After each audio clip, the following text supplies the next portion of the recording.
The night was gentle. Above the earth stretched a sky unbroken by city lights, filled instead with countless stars, cold and bright, shining like sparks scattered from some ancient fire. Their light spilled across the land, painting the grasslands in silver and shadow. The air carried the faintest coolness, a relief after the day's heavy heat, and in the distance, insects sang a steady chorus. Nestled at the edge of a thinning forest, a family gathered. Amara, the matriarch, sat quietly with her children close to her chest. Her eyes, deep and watchful, moved from tree to grassland, always alert, always aware of the changing world around them. The forest that had once been endless and green was now retreating, tree by tree, as the plains reached farther each year. Beside her stood Koro, her mate, broad, silent, protective. His gaze swept the horizon. The wind tugged gently at his fur as he sniffed the air for sense of danger, for the presence of other animals who roamed the night. Predators, too, had learned to follow the thinning trees, knowing that the creatures who once hid in their shadows now had fewer places to go. Their children clung close, two young ones with curious eyes, and a third still small enough to curl against Amara's warmth. They made soft sounds, innocent and unafraid, knowing that they were safe within the circle of family. A cousin, Lyra, settled beside them, her arms curled around her own child. Elders rested near the stones, their tired bodies forming part of the circle's boundary. This was their way. Family as shield, family as warmth, family as the first and final protection against a world that was no longer as kind as it had once been. The grass around them bent and rustled with the evening breeze. It carried the scent of dust, of wildflowers, of earth that had not felt rain for many weeks. Somewhere beyond, an animal cried out, a long, mournful call that echoed across the plains. Every ear lifted, every body tensed. Then, slowly, as the sound drifted away, the family settled once more. For now, the night was safe. When the sun rose, it painted the horizon in fire. The grass caught its light and glowed gold, and the air warmed quickly, carrying the heavy stillness of a land that thirsted. The family moved together. Amara guided her children along a trail through the grass, her steps steady, patient. Koro walked ahead, scanning for signs of water, for the trees that still clung to life where fruits might be found. Their world was no longer the deep, shaded forest their ancestors had known. The canopy had thinned. Fruit-bearing branches were scarcer. Pools that once reflected the sky had shrunk into mud. Families who had always relied on the same patches of land now traveled farther, longer, each journey taking them deeper into the open plains. Amara remembered when she was younger, when her mother had led her through thick forests so dense the light barely touched the ground. The air then had been cool and damp, filled with the call of birds and the scurry of creatures overhead. Food had been abundant. Life had felt easier. But those days were fading. The forest was changing, and with it, the families had to change too. Her children stumbled over roots and stones, unused to the endless openness. They reached for her arms, seeking comfort in her presence. She offered it wordlessly, guiding them onward while her eyes followed Koro's path. He paused often, crouching low to touch the earth, to taste the air, to listen for the movements of others. It was a struggle, but it was life, and life always was worth the struggle. By midday, the sun was relentless. Shadows shrank beneath the stones and the grass shimmered with heat. The family sought refuge beneath a tree that still stood tall, its roots holding firm against the dry earth. Its branches spread wide, leaves trembling faintly in the breeze. There, they rested. Amara nursed her youngest, who nestled close against her chest, while the older two explored the roots, turning stones, curious about the creatures that hid beneath. Lyra shared a handful of berries she had found earlier, small and tart, but enough to soften the hunger in their bellies. Koro disappeared into the grass, searching farther still. Hours passed before he returned, carrying roots dug from the earth and the remains of a small fruiting shrub. It was not enough, not like before, but it would keep them strong for another day. They ate quietly, the only sounds the crunch of roots, the chirping of insects, and the rustle of leaves overhead. And as they ate, they watched the horizon. The plains stretched endlessly, dotted here and there with lone trees and stones. The forest was no longer their whole world. The grassland was demanding its place. And so, families like theirs learned to walk, to wander farther, to brave the open spaces. When night returned, the family circled together once more. The stars poured across the sky like a river of light, vast and eternal. Amara stroked the hair of her children as they grew heavy with sleep. She hummed low sounds, not words, but tones that carried comfort, rhythm, and calm. Around her, the others joined. So, the next morning, a pale mist hung low across the land. The air was cool, carrying the dampness of night, though the sun waited just beyond the horizon, ready to rise with its heat. Amara woke before her children, her eyes opening slowly, her breath steady. She sat still for a time, listening. The plains were quiet. Only the whisper of grass moving in the breeze and the distant call of a bird. No growl of predator, no sudden snap of movement. Safe for now. Beside her, Koro stirred, lifting his head from where he had rested against a stone. His eyes met hers. No words were spoken. There were no words, not as we know them, but the meaning was clear. They would move again today. They always moved. The forest gave less each season, and the family could no longer stay in one place for long. Amara roused the little ones gently. The youngest clung to her chest with a soft sigh, while the older two rubbed their eyes and reached for her hands. Lyra's child whimpered, hungry already, and the elder members of the group rose slowly, stiff from the night, but determined to walk. Together, they set out.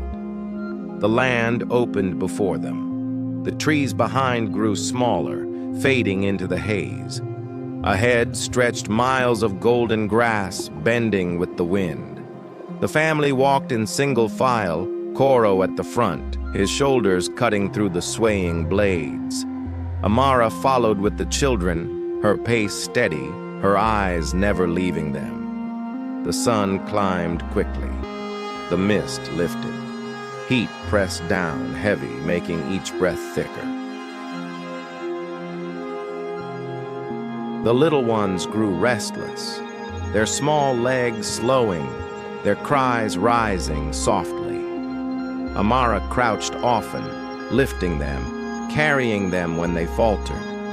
Her strength was quiet, endless, born of love.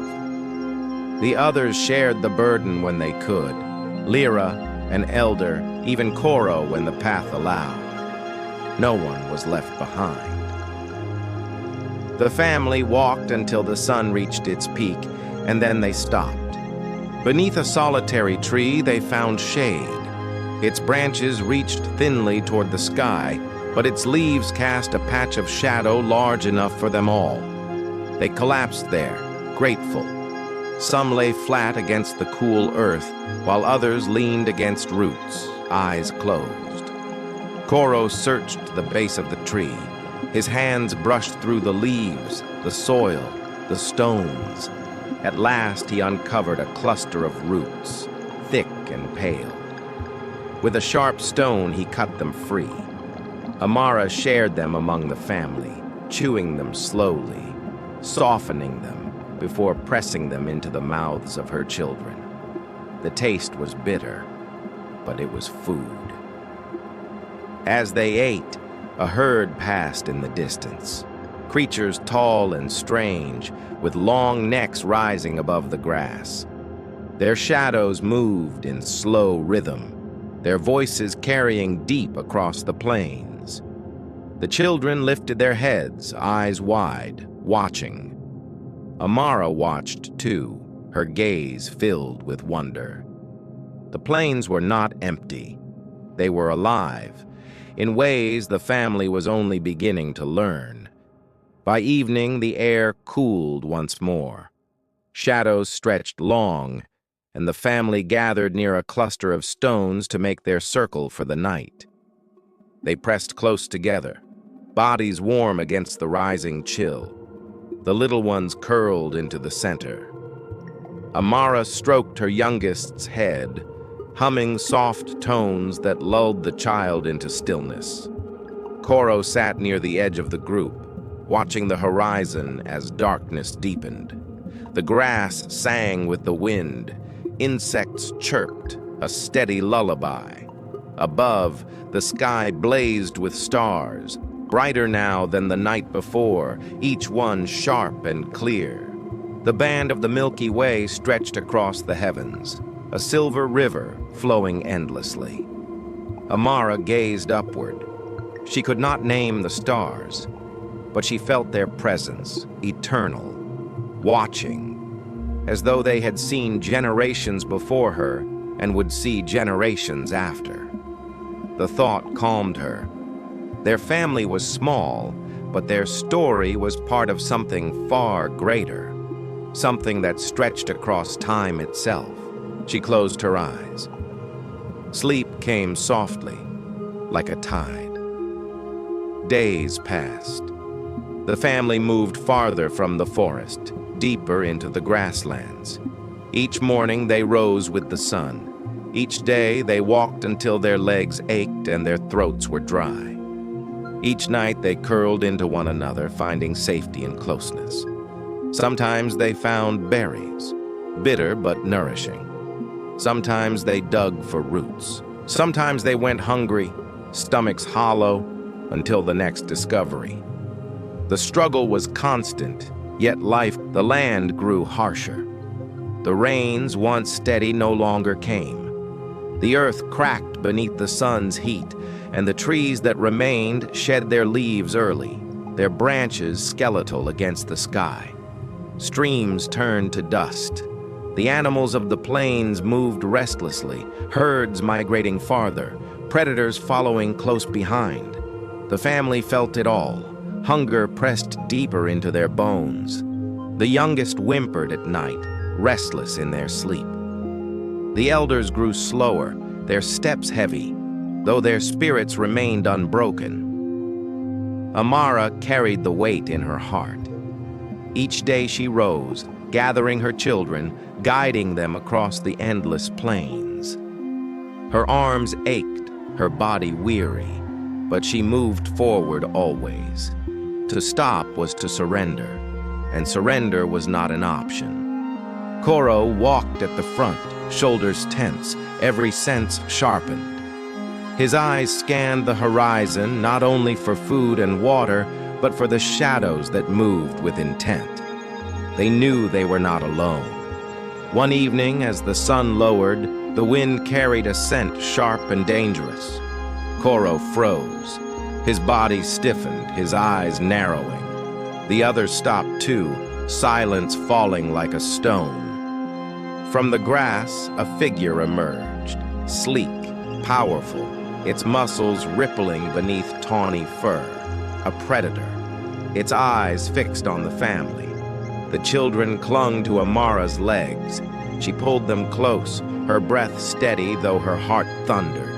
The elders shuffled inward, the circle tightening. Koro stepped forward, his body low, his chest broad. He let out a sound, not loud, not like a roar, but a deep, steady growl, the sound of defiance. He picked up a stone, heavy in his hand, and struck it against another. The sharp crack echoed across the plain. The predator paused, ears twitching. It circled, watching, testing, but it did not lunge. The circle held firm. Amara's arms wrapped tighter around her children. The elders hummed soft sounds, steady, unafraid. At last, the predator moved on, slipping back into the grass, its tail low. The family remained silent until the rustle of its steps faded into the distance. Only then did breath return, shoulders lower, hearts begin to calm. The danger had passed, for now. That night, as stars filled the sky once more, the family huddled close. The children, though frightened, found comfort in the warmth of their mother's arms. Amara stroked their heads, humming until their trembling eased. Koro sat near, his gaze still fixed outward, but his hand brushed Amara's lightly. She met his touch with her own, wordless but certain. They had faced the shadow and endured. The days that followed were long, yet not without moments of grace. One morning, they found a patch of wild figs clinging stubbornly to a tree that had outlasted the drought. The fruit was small and dry, but sweet on the tongue. The children laughed as juice stained their hands. Even the elders smiled, their eyes bright once more. Another day, as clouds gathered, a brief rain fell. The drops struck the grass, the stones, their skin. The family lifted their faces, mouths open to catch the falling water. They bathed in it. They drank from it. They let it wash away the dust of weeks. The rain did not last long, but it was enough to remind them that the earth still offered gifts. And in the nights, when hunger gnawed, they found solace in each other. They shared warmth, shared sounds, shared the rhythm of breath. They listened to the wind as it sang through the plains, to the insects as they played their endless music, to the silence of stars that had watched over countless generations. The struggle was real, but so was their bond. As the season stretched on, the family's path took them toward the horizon, where the land dipped low into valleys where water still lingered. The walk was long, but each step brought change. The air grew cooler, the grass thicker, the trees returning here and there. Birds called from branches, their voices sharp and bright. One evening, as the sun melted into the horizon, they reached a pool. Shallow, ringed by reeds, but real. They fell to their knees, drinking deeply, splashing, washing their tired limbs. The children laughed again, their eyes shining with joy. Amara watched them, her heart swelling. For the first time in many weeks, hope bloomed within her. Perhaps the world was changing, but so were they. They had learned to walk the plains, to face hunger, to stand against danger. They had discovered strength they had never known before. Koro lowered himself beside her. His hand brushed against hers once more. Their eyes met. No words passed, but both knew the same truth. They had endured. That night, beneath the stars, the family